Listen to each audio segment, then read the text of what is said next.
in, like, that's what you did. It was like in the ancient Chinese culture. I think the Mexican culture, the same thing. She moves in with her in-laws. Ancient Chinese. Yeah. Oh, yeah, She moves into this house. Like my father, when he calls his mother to say we're engaged, he calls my grandmother and he says, oh, she's a very modern, sophisticated woman.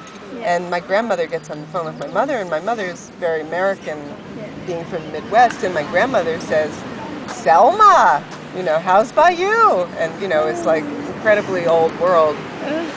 And it was like, that became kind of a joke. But my mother moved in with my grandmother. And my Uncle Artie and my Uncle Jack were still, Jack was 10 years old. And my mother was living with this strange family. So Jackie was being in training, and my mother had a cousin that was 16 years younger and from Arkansas, and she said, you know, your brother should write to my cousin. So they started to be pen pals, kind of like being online.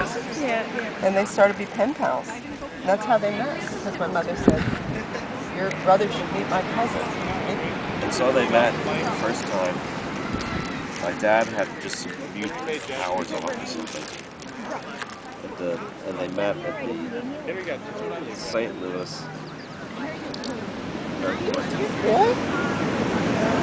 And it was what, like 1954 or something? 55, 54. Yeah. And yeah, I was already born. my mother said that my dad showed up in this